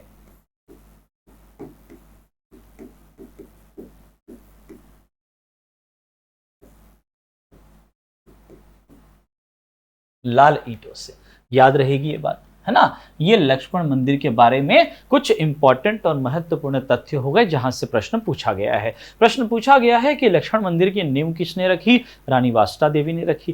पूर्ण किसने करवाया, तो बेटे महाशिवगुप्त बालार्जुन ने रखी। ठीक, किससे निर्मित है, लाल ईंटों से निर्मित है। कौन सी शैली से यह बनी हुई है, तो याद रखें नागर शैली, याद रखिएगा। ओके, है ना। चलिए, अच्छा, इसी लक्ष्मण मंदिर में प्रशस्ति रचना, कौन सी रचना, प्रशस्ति रचना की गई है। और यह प्रशस्ति रचना की गई है कवि ईशान के द्वारा। किसके द्वारा की गई है बोले, प्रशस्ति रचना कवि ईशान के द्वारा की गई है। महाशिवगुप्त बालार्जुन का दरबारी कवि मान के चले। ओके, वो ईशान देव अलग है, ये ईशान अलग है, याद रखिएगा, है ना, इसको मिक्स ना करें। ओके, चलें आगे बढ़े। तो अब देखिए महाशिवगुप्त बालार्जुन के बारे में कुछ और अन्य इंपॉर्टेंट हम लोग अगर बात करें। अच्छा, एक और पॉइंट है लक्ष्मण मंदिर का, बहुत शानदार, एकदम नया फैक्ट आपको बता रहा हूं, ठीक है, कहीं वर्णन नहीं मिलेगा। देखो ये जो आपके लक्ष्मण मंदिर है ना, ठीक, इस लक्ष्मण मंदिर के बारे में और एक महत्वपूर्ण तथ्य ये है कि एक हमारे यहाँ छत्तीसगढ़ के एक महान साहित्यकार हुए हैं, नाम है लोचन प्रसाद पांडे। ठीक है, क्या नाम है? लोचन प्रसाद पांडे। लोचन प्रसाद पांडे के अनुसार जब ये मंदिर का निर्माण हुआ है ना, तो इनका कहना है कि जो एक शिल्प शास्त्री है ना, कौन थे शिल्प शास्त्री जिन्होंने ये मंदिर का निर्माण करवाया या इस मंदिर को बनते देखा अपनी आंखों के सामने, तो याद रखिएगा कि शिल्प शास्त्री का नाम है क्या? केदार। क्या नाम है बोले? केदार नाम है, याद रखेंगे, शिल्प शास्त्री, जो कि इस लक्ष्मण मंदिर के निर्माण में इन्होंने शिल्प कला में सहयोग दिया है। समझ पा रहे? आर्किटेक्ट है भैया, केदार जी कौन है? आर्किटेक्ट है। और ऐसा कौन बता रहे? ऐसा बता रहे हमारे लोचन प्रसाद पांडे जी, याद रखेंगे। ओके, ये बहुत इंपॉर्टेंट पॉइंट हम लोगों ने पढ़ा किसके बारे में? लक्ष्मण मंदिर के बारे में। आई होप ये आपको जानकारी बहुत पसंद आई होगी, है कि नहीं? ठीक है, तो एक बार लाइक कर दो। चलें आगे बढ़े। ओके, मैं तो बस भूखा हूं किसका? एक लाइक का। आई बात समझ में? ठीक है, आपको भूखा होना पड़ेगा तैयारी के लिए, समझ पा रहे हो? जितना पढ़ें उतना कम है, पेट नहीं भरना चाहिए, संतुष्टि नहीं मिलनी चाहिए, समझ रहे हो बात को, है ना? एक बार संतुष्ट हो गए तो मान के चले जीवन में प्रगति रुक जाएगी। ठीक है, इसलिए हमेशा हर चीज की एक भूख पैदा करिए, पढ़ने की, तैयारी करने की, तब जाकर के उस लगन के साथ जब तैयारी करोगे तब वो एग्जाम आपका निकलता है। ठीक है, अरे भैया फ्लावर थोड़ी है, हलवा थोड़ी है, पीएससी है, फायर है कि नहीं? चलो देखो, अब महाशिवगुप्त बालार्जुन के बारे में अन्य बातें जरा देखें और भी बहुत से पॉइंट। क्या भाई, बालार्जुन का शासन काल हमने देखा कि ये लगभग 60 वर्षों तक इन्होंने शासन किया है ना? 595 से लेकर के कितना, 655 ईस्वी तक, तो 60 वर्षों तक का शासन काल रहा, जो कि याद रखें कि सर्वाधिक शासन काल है। ओके, सर्वाधिक समय तक शासन करने वाला राजा पूछ दिया गया तो कौन है वो? सर्वाधिक समय तक राजा जिन्होंने शासन किया वो हैं आपके महाशिवगुप्त बालार्जुन। और इस दौरान इन्होंने कई सारे कार्य किए, मंदिर वगैरह बनवाए, है ना? तो इस वजह से इनका जो शासन काल है वो आपका छत्तीसगढ़ के इतिहास का, या प्रमुख रूप से छत्तीसगढ़ के प्राचीन इतिहास का स्वर्ण काल कहलाता है, याद रखेंगे। ओके, छत्तीसगढ़ के इतिहास का स्वर्ण काल किसके काल को कहा जाता है? तो स्वर्ण काल, golden era of the history of Chhattisgarh, ये आपका जो है महाशिवगुप्त बालार्जुन का काल रहा है। ओके, याद रखें। एक मंदिर का नाम याद रखिएगा, गंधेश्वर महादेव का मंदिर। ओके, गंधेश्वर महादेव का जो मंदिर है वो महाशिवगुप्त बालार्जुन के शासन काल में बनाया गया। गंधेश्वर महादेव मंदिर, जो कि सिरपुर महासमुंद में आपका पड़ता है। ओके, ये एक मंदिर का नाम और याद रखें लक्ष्मण मंदिर के अलावा जो इन्होंने बनवाया है ना? गंधेश्वर महादेव मंदिर। अब देखें, ये जो बालार्जुन का इतने वर्षों का शासन काल रहा, तो इस शासन काल के दौरान कुछ व्यक्ति या महान व्यक्तित्व जो है वो इनके शासन काल के दौरान छत्तीसगढ़ आए या इनके दरबार में आए या कुछ विशेष कार्य किया गया। ठीक है, तो वो क्या क्या नाम है जरा देखें। सबसे पहले तो हम एक चाऊ माऊ को याद करते हैं, चीनी यात्री। भाई साहब का नाम क्या? तो याद रखिएगा, चीनी यात्री का नाम है वेन सांग। ओके, है ना? ये जो वेन सांग है, वेनसांग चाऊ माऊ, ये आपका चाइना से आया था। कहां से आया था बोलो? चाइना से। ओके, अभी वेनसांग जो कि चीनी यात्री है, और भारत का इतिहास अगर आपने पढ़ा हो तो आपको याद होगा कि चीनी यात्री क्यों यहां पर आते थे भारत में, है ना? तो चीनी यात्री याद रखिएगा कि भारत में बौद्ध धर्म से संबंधित खोज करने के लिए आते थे। ओके, है ना। तो वेनसांग भी उसी प्रयोजन से, उसी कारण से यहां पर आया। ओके, अभी वेनसांग जो है ना, देखो याद रखिएगा, जो एक बात है वो ये, भारत के इतिहास से अगर मैं इसको रिलेट करके पढ़ाऊं तो 629 ईस्वी में ये भैया अपने घर का जो है दरवाजा खोले निकले वहां से यात्रा के लिए, भारत की यात्रा के लिए। और 629 से लेकर के 645 ईस्वी तक इनकी यात्रा चली है। आई बात समझ में? इनकी यात्रा का काल है 629 से 645, जिसमें 639 ईस्वी में ये पहुंचे हैं भाई साहब कहां? छत्तीसगढ़। ओके, उत्तर से दक्षिण। अब चाइना तो जानते हो कहां पर है। ओके, तो भारत के उत्तरी हिस्से में आपका चाइना लगा हुआ है, तो चीन से भारत आए हैं तो उत्तर से दक्षिण आए और फिर वैसे ही जैसे आए वैसे वापस जाएंगे। ओके, तो उत्तर से दक्षिण भारत की यात्रा करेंगे तो बीच में हमारा छत्तीसगढ़ तो पड़ ही ना भैया, है ना। तो छत्तीसगढ़ की यात्रा इन्होंने जब की तो उस समय याद रखें कि महाशिवगुप्त बालार्जुन यहां पे एक बड़े राजा के तौर पे शासन कर रहे थे, याद रखिएगा। ओके, अभी वेनसांग के बारे में क्या कहानी या क्या बातें हमको समझनी होगी जो पूछी जाती हैं। पॉइंट नंबर 1 वो ये कि इन्होंने या वेनसांग ने एक रचना की, या कहें कि इनकी एक यात्रा वृत्तांत है, जिसमें इन्होंने अपनी यात्रा के दौरान जो देखा सुना समझा उस यात्रा का वर्णन किया, यात्रा के अनुभव का वर्णन किया। इनकी एक डायरी समझ लीजिए। ओके, इसका नाम क्या है यात्रा वृत्तांत का? उसका नाम है आपका CU की। ओके, CU की, ये इनकी रचना का नाम है, इनकी किताब है, याद रखिएगा। ओके, वेनसांग की किताब का नाम, वेनसांग की जो यात्रा जो इन्होंने की, जो देखा सुना समझा और जो जिस राजा के दरबार में गए, है ना, वो सारी चीजों का वर्णन आपको इस बुक में मिलेगा जिसका नाम CU की है। तो जब ये छत्तीसगढ़ से होके गुजरे हैं तो छत्तीसगढ़ के भी नाम इसमें मिलता है CU की में। इसमें क्या नाम मिलता है याद रखिएगा कि CU की में जो नाम मिलता है वो है आपका कियासलो। ओके, कियासलो। इसको कुछ इस प्रकार से आप समझ सकते हैं कि छत्तीसगढ़ का जो प्राचीन नाम है वो आप जानते हैं कि इसको हम कोसल या दक्षिण कोसल के नाम से जानते थे, है ना। अब हो सकता भैया हमारा चाऊ माऊ कोसल ना बोल के इस प्रकार से बोलता था कि कियासलो, तो वैसे ही कियासलो के नाम से CU की में इसने वर्णन कर दिया है। ठीक है, चाऊ माऊ है, याद रखना। तो याद रखना कि छत्तीसगढ़ का जिस नाम से इसमें वर्णन किया गया है वो आपका कियासलो है। समझ पाए क्या? ओके, छत्तीसगढ़ का नाम कियासलो लिखा है, इसने वर्णन किया है किसमें? CU की में। याद रखें, बहुत इंपॉर्टेंट बात। तो ये हो गई बात किसके बारे में? चीनी यात्री वेनसांग के बारे में। वो चीनी यात्री जिसको चीनी यात्रियों का राजकुमार भी कहा गया है, वेनसांग को, याद रखेंगे। ओके, अब देखें अन्य बात। एक तो चलिए चीनी यात्री आपके पहुंच गए, एक यात्री, एक व्यक्ति जो यहां से गुजरे हैं। ओके, नंबर 2 आपको याद रखना है कि एक और बौद्ध भिक्षु जिनका नाम है क्या? आनंद प्रभु। क्या नाम बोलो? हाँ, क्या नाम?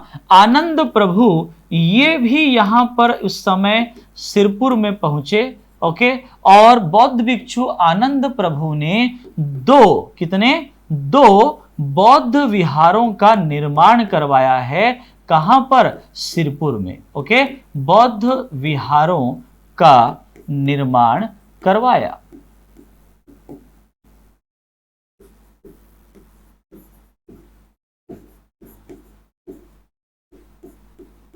सिरपुर में 2 बौद्ध विहारों का निर्माण। कौन कौन सा है वो बौद्ध विहार? ठीक, तो भाई याद रखना है वो जो बौद्ध विहार हैं, है ना, वो कौन से हैं? एक तो इन्होंने स्वास्तिक विहार बनवाया। कौन सा विहार? स्वास्तिक विहार। ओके,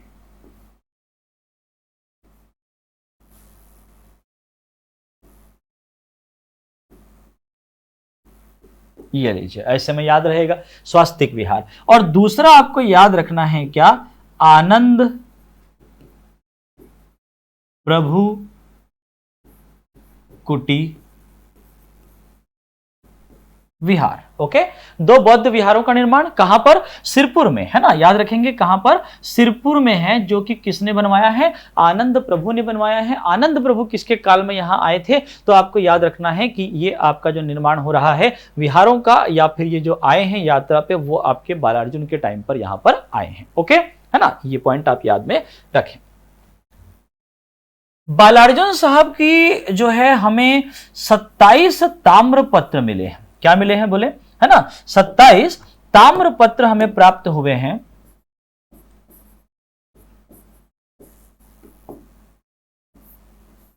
जिसमें इनके बारे में जानकारी हमको मिलती है। 27 कॉपर प्लेट्स, ठीक है, 27 ताम्रपत्र याद रखें, जिसका जो अध्ययन है अगर वो देखा जाए तो वो आपके रमेंद्रनाथ मिश्र ने, है ना, और विष्णु सिंह ठाकुर करके नाम आता है, उन्होंने इसका जो है क्या किया है?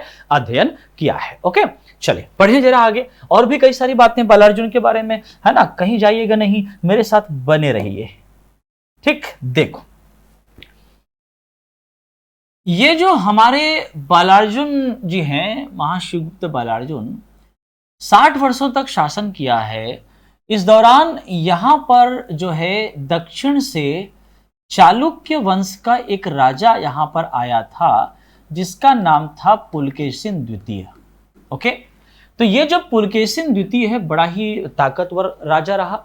इसने इसकी अधीनता, ठीक है, पुलकेशिन द्वितीय की अधीनता स्वीकार की थी किसने? हमारे महाशिवगुप्त बालार्जुन ने। ओके, की अधीनता स्वीकार की। अब देखिए, ये तो सीधे तौर पे हमने एक पॉइंट लिखा, जो अगर आएगा तो आपको समझ में आ गया, लेकिन एक और तरीके से प्रश्न पूछता है। क्या पूछता है? यह प्रश्न पूछा जाता है कि जो महाशिवगुप्त बालार्जुन है वो किसके समकालीन था, ऐसा पूछा जाता है। निम्न में से किस राजा के समकालीन था? तो याद रखिएगा कि ये आपके पुलकेशिन द्वितीय के समकालीन थे। ओके, चालुक्य वंश के राजा पुलकेशिन द्वितीय के समकालीन। अब देखिए, इसके बारे में हम थोड़ा सा भारत के इतिहास से समझते हैं कि कैसे ये रिलेट हो पा रहा है महाशिवगुप्त बालार्जुन के काल से, है ना। देखें जरा, तो आप ये पाएंगे कि, चलिए भारत का एक मैप हम देख लें और फिर वहां पर हम लोग समझने का प्रयास करेंगे। हमारा प्यारा सुंदर भारत देश। ओके,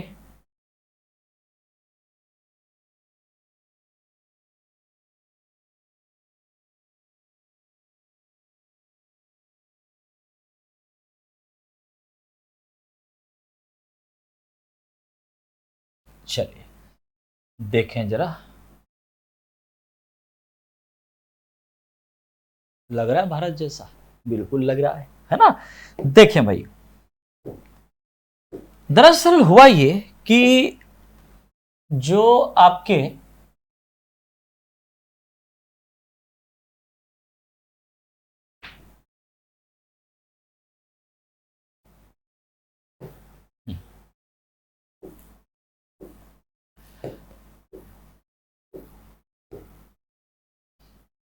अगर आप देखें तो, अच्छा,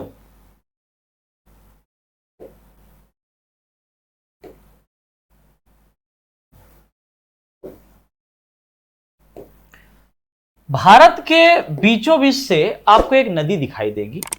उस नदी का नाम है क्या? ये देखें, ये आपकी नर्मदा नदी है। ओके, नर्मदा नदी, जिसका प्राचीन नाम क्या था? जिसका प्राचीन नाम था आपका रेवा। ठीक है ना, ये आपका रेवा नदी है। क्लियर? इस नर्मदा के उत्तरी में पूरा ये आपका उत्तर भारत दिख रहा है।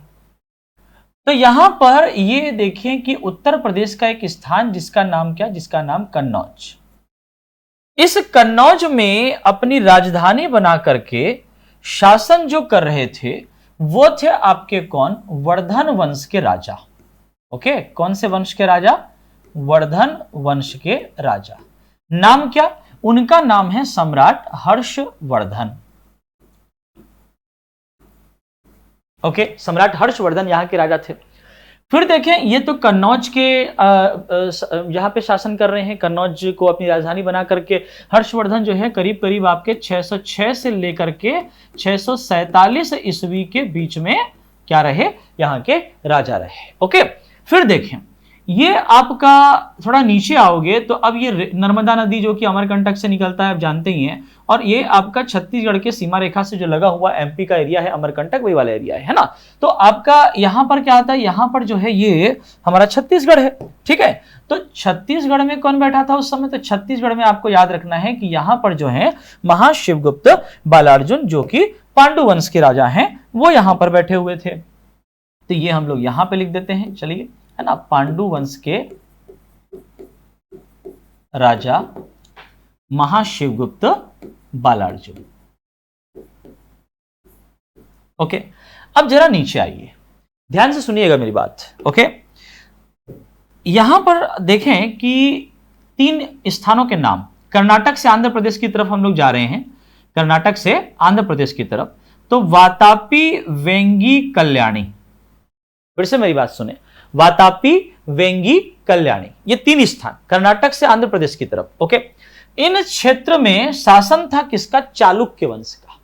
और चालुक्य वंश में एक जो राजा आए जिनका नाम क्या है, जिनका नाम है पुलकेशिन द्वितीय, वो आपके वातापी को राजधानी बना के शासन कर रहे थे। क्लियर है, किसको राजधानी बना करके, वातापी को। देखो तीनों आपकी चालुक्य वंश की राजधानियां रही, अलग अलग राजाओं की राजधानियां रही, उनका क्षेत्र रहा, लेकिन वातापी ये किसकी राजधानी थी, तो ये चालुक्य वंश के राजा नाम है क्या, पुलकेशिन द्वितीय।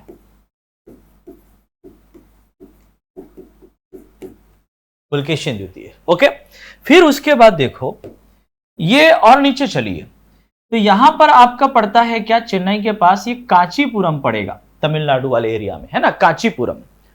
कांचीपुरम में किसका शासन था, तो याद रखिएगा यहां पर शासन था, 2 नाम लिखेंगे हम लोग। एक पहला नाम आता है महेंद्र वर्मन,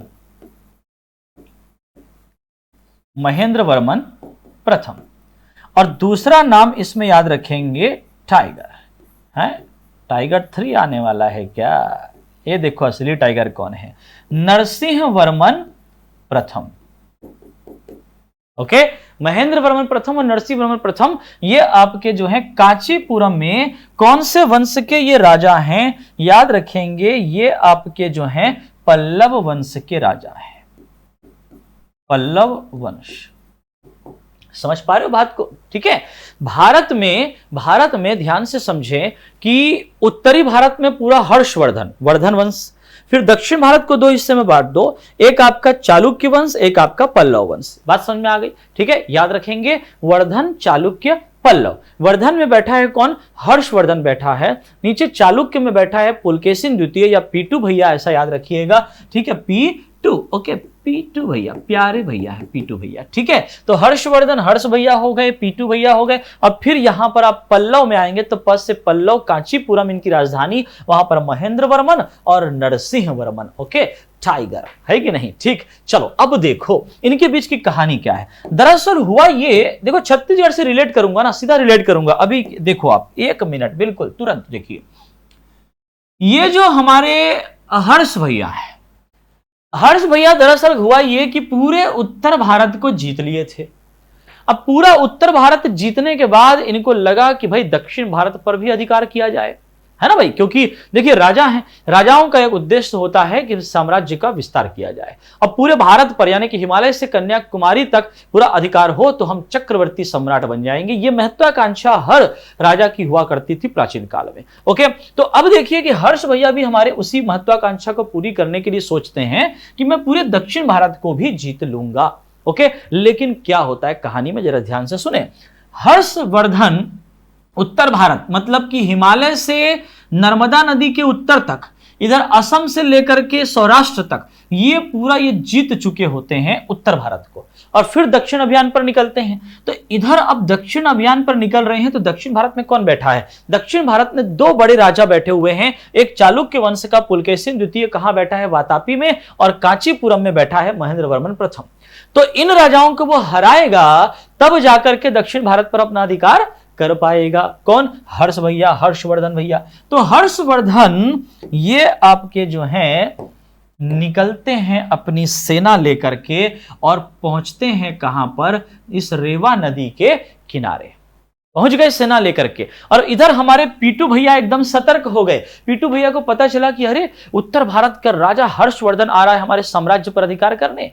हाँ, तो देखते हैं कि कैसे उसको रोक पाएंगे। तो अब देखो पीटू भैया पुलकेशिन द्वितीय उसको रोकने के लिए सोचते हैं, तो बोलते हैं कि इससे पहले कि वो मेरे साम्राज्य के भीतर भी प्रवेश करे, मैं उसको नर्मदा नदी के पास जाकर ही रोकूंगा, रेवा नदी के किनारे रोकूंगा। लेकिन इसको पता था, किसको? पुलकेशिन द्वितीय को, कि भैया इतना बड़ा राजा है जिसने पूरा उत्तर भारत को जीत लिया है, तो इसको हराना तो आसान नहीं होगा, मुझे और सेना की जरूरत पड़ेगी।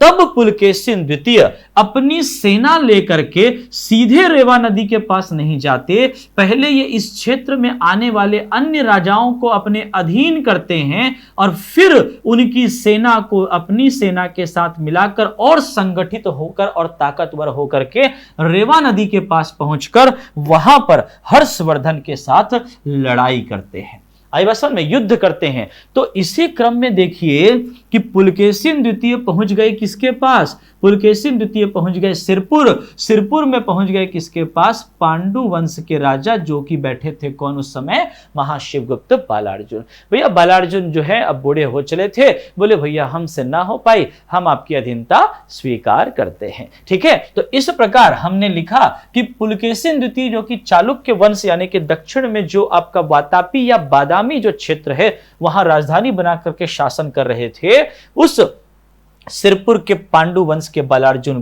को इन्होंने क्या किया? पुलकेशिन द्वितीय ने अपने अधीन कर लिया। और दूसरी तरफ पुलकेशिन द्वितीय यहां पर जाता है, और यह भारत के इतिहास में हम पढ़ते हैं कि पीटू भैया ने हर्ष भैया को हरा दिया। जी हां, पुलकेशिन द्वितीय ने हर्षवर्धन को हरा दिया। कहां पर? रेवा नदी के किनारे युद्ध में उनको हराया, और इस प्रकार से हर्षवर्धन के दक्षिण अभियान को पुलकेशिन द्वितीय ने रोक दिया, समाप्त कर दिया। और हर्षवर्धन हार गए, और हार करके वापस कन्नौज चले जाते हैं और शांतिपूर्वक शासन करते रहते हैं केवल उत्तर भारत पर। ओके, इधर पुलकेशिन द्वितीय और हर्षवर्धन के बीच ये जो युद्ध हुआ है, इस युद्ध का वर्णन किसमें मिलता है? ध्यान से सुनना एक बार फिर से, क्या कि इन दोनों के बीच जो रेवा नदी के किनारे, नर्मदा नदी के किनारे जो युद्ध हुआ है, इसका वर्णन हमें ऐहोल प्रशस्ति अभिलेख में प्राप्त होता है। याद रखेंगे,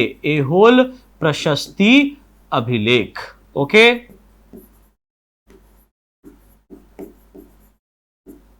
क्या ये बात याद रहेगी?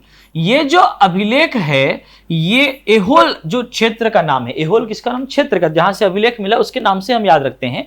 तो ऐहोल जो है ये यहीं पर पड़ता है, कर्नाटक में। यहां पर ये आपका ऐहोल क्षेत्र है, समझे कि नहीं? ओके, तो यही क्योंकि ये जीता है ना, तो जीता है तो यहां पर ये जो है आपका, ये हमको वर्णन मिलता है किसमें? ऐहोल प्रशस्ति अभिलेख में। ऐहोल प्रशस्ति अभिलेख किसने लिखवाया? ये जो ऐहोल प्रशस्ति अभिलेख है, ये कवि रवि कीर्ति के द्वारा लिखवाया गया है ना? किसके द्वारा? कवि रवि कीर्ति, जो कि आपके पुलकेशिन द्वितीय का दरबारी कवि था। तो रवि कीर्ति ने जो है ये दोनों क्या किया है? दोनों की प्रशंसा में लिखा है, इसलिए इसको प्रशस्ति अभिलेख बोलते हैं। इन्होंने बोला कि भाई हर्षवर्धन पूरे उत्तर का स्वामी है, सकल उत्तर पथनाथ है, तो फिर दक्षिणा पथपति कौन है? पुलकेशिन द्वितीय। इस प्रकार से इनको टाइटल दिया, उपाधि दी कि पूरे दक्षिण का स्वामी पुलकेशिन द्वितीय और उत्तर का स्वामी हर्षवर्धन, दोनों की प्रशंसा की, तारीफ की। तो देखिए ये जो वर्णन किया गया है ना कि पुलकेशिन द्वितीय की अधीनता स्वीकार की किसने?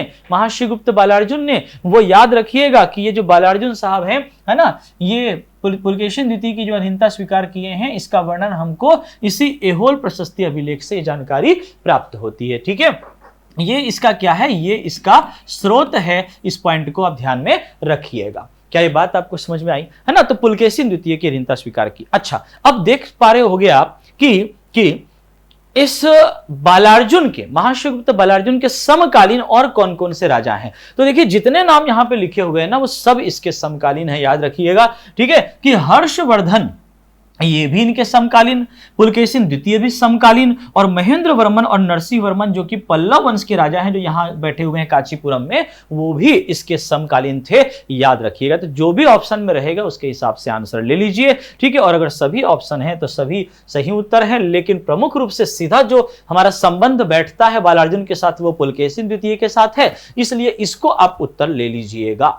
आई बात समझ में? क्लियर है इतनी बातें, है ना? ठीक है। अच्छा, ये दो नाम आपके लिखे हुए हैं, तो जरा मैं ये भी कहानी कंप्लीट कर लूं जरा आगे की, है ना? बाकी बालार्जुन की कहानी खत्म है, श्रीपुर के पांडु वंश की कहानी खत्म है यहीं पर। ठीक है, आगे चल के ये देखो पुलकेशिन द्वितीय जो है उसकी अधीनता तो स्वीकार की थी बालार्जुन ने, लेकिन बालार्जुन के बाद जो इसका बेटा आया, हो सकता है स्पष्ट जानकारी हमारे पास नहीं है इतिहास में, लेकिन हो सकता है कि इसके पुत्र ने शायद पुलकेशिन द्वितीय की अधीनता स्वीकार नहीं की होगी। इस वजह से पुलकेशिन द्वितीय वापस यहां पर आया था अटैक करने के लिए, और इस प्रकार से ये हम पढ़ते हैं कि पुलकेशिन द्वितीय के आक्रमण के बाद इस पांडु वंश की समाप्ति मानी जाती है। ओके, याद रखेंगे, है ना? अच्छा, चलिए ये जो कहानी हम पढ़ रहे थे कि पुलकेशिन द्वितीय ने हर्षवर्धन को हराया, उसके दक्षिण अभियान को रोक दिया, उसके बाद क्या हुआ, दरअसल ये थोड़ा सा पढ़ लेते हैं। बड़ा इंटरेस्टिंग फैक्ट है, इसलिए मैं इसको कवर कर रहा हूं। हालांकि ये भारत के इतिहास का एक आपका चैप्टर है। देखो, जब पीटू भैया ने हर्षवर्धन को हराया ना, तो पीटू भैया बड़े खुश हो गए। बोले यार, मैंने पूरे उत्तर भारत के राजा को हरा दिया है, तो क्यों ना पूरे दक्षिण भारत पर मैं अकेले अधिकार करूं, आई बस मैं अकेले शासन करूं। तो ये क्या करता है कि पुलकेशिन द्वितीय, जो कि आपका वातापी से पहले उत्तर जाके हर्षवर्धन को हराया, अब ये अपने दक्षिण में जाता है। कहां जाता है? दक्षिण में जाता है, और कांचीपुरम पर अटैक कर देता है। ओके, और होता क्या है? होता यह है कि पुलकेशिन द्वितीय ने जब आपका कांचीपुरम पर आक्रमण किया, तो उस समय पहले महेंद्र वर्मन से इसका सामना हुआ, और पुलकेशिन द्वितीय ने महेंद्र वर्मन को हरा दिया। लेकिन भैया पिक्चर अभी बाकी है, याद रखिएगा। क्या कि इससे पहले कि महेंद्र वर्मन के हारने के बाद पुलकेशिन द्वितीय इस कांचीपुरम में पल्लव वंश के साम्राज्य को अपने साम्राज्य में मिलाता, टाइगर जिंदा है। ठीक है, टाइगर जिंदा है। कौन? नरसिंह वर्मन प्रथम। नरसिंह वर्मन प्रथम क्या करता है कि इसको बचा लेता है। किसको? अपने साम्राज्य को, पल्लव वंश के साम्राज्य को। कैसे? नरसिंह वर्मन ने पुलकेशिन द्वितीय पर अटैक किया, और फाइनली पुलकेशिन द्वितीय जो है वो हार जाता है। हमारे टाइगर ने पीटू भैया को हरा दिया। क्लियर? अब देखो भाई, ये तो पूरा टाइगर है, नरसिंह वर्मन तो भी तो पूरा नोच खाएगा है। कैसे? देखो, नरसिंह वर्मन ने पुलकेशिन द्वितीय को हराने के बाद वो वहीं पर नहीं रुका। उसने क्या किया, उसकी पीठ पर ना चाकू से, तलवार से जो है पूरा विजय लिखवा दिया, गोद दिया उसके पीठ पर। आई बस विजय। अब ये पुलकेशिन द्वितीय को बड़ा एकदम ना आत्मग्लानि हो गई, पछतावे के जैसा उसको हुआ। ठीक है, उसने सोचा कि कहां मैं अपने राज्य में, ये इस क्षेत्र में शांतिपूर्ण शासन कर रहा था, मैंने हर्षवर्धन को हराया और मुझ में एक अहंकार आ गया, मैंने पूरे दक्षिण भारत को जीतने की महत्वाकांक्षा सपना देख डाला, और उसके बाद फिर जो है शुरुआत में तो मैं जीत गया था महेंद्र वर्मन को हराने के बाद, लेकिन अब स्वयं मेरा साम्राज्य में हार चुका हूं। तो अब चूंकि वो राजा है, तो इस पछतावे में वो आया, और पछतावे की वजह से उसने आत्महत्या कर ली। ठीक है, वो सर झुका सकते हैं लेकिन सर कटा नहीं सकते। आई बस सुनिए, राजा है, राजा की मौत वो मरा। कैसे? उसने नरसिंह वर्मन के सामने जो है सर नहीं झुकाया। ठीक है, वो हार तो गया, लेकिन उसने क्या किया, उसने जो है स्वयं अपने जो है आत्महत्या कर ली। आई बात समझ में? ठीक है, अपने आत्मसम्मान को थोड़ा उसने बचाया। ओके, याद रखिएगा, अपने आप को नहीं सौंप दिया नरसिंह वर्मन को। ओके, अब फिर देखो नरसिंह वर्मन क्या करता है, टाइगर। नरसिंह वर्मन जो है ये सोचता है कि मैंने ध्यान से समझना, नरसिंह वर्मन ने यह सोचा कि भैया मैंने उस राजा को हराया जिसने पूरे उत्तर भारत के राजा को हराया था, तो क्यों ना पूरा अकेले मैं इस क्षेत्र पर अधिकार करूं। तो नरसिंह वर्मन क्या करता है, इस कांचीपुरम से ये जाता है कहां, ये जाता है श्रीलंका, और श्रीलंका को भी जीत जाता है। कौन? नरसिंह वर्मन। आई बात समझ में? ठीक है, अगले पार्ट में समझना नरसिंह वर्मन ने अगला टाइगर कौन है। अरे बात समझ में आई कि नहीं इतना? ठीक है, ओके चलिए, तो ये आपका जो है आज छत्तीसगढ़ के इतिहास को थोड़ा भारत के इतिहास से जो है रिलेट करते हुए हम लोगों ने समझने की कोशिश की, और यहां पर सिरपुर का पांडु वंश जो है आपका समाप्त होता है। क्या क्या प्रश्न आते हैं, कैसे प्रश्न आते हैं, पूरा विस्तार से हम लोगों ने पढ़ा है, और उस चीज को ध्यान में रखते हुए अपना नोट्स बनाइए और तैयारी करिए, और इसके जो भी ऑब्जेक्टिव्स होंगे वो आप जो हैं बिल्कुल तैयार करते रहिए। ठीक है, तो पढ़ते रहिए, आगे बढ़ते रहिए। थैंक यू सो मच भैया, लाइक सब्सक्राइब कर लेना, कमेंट कर लेना। Thank you so much. Okay.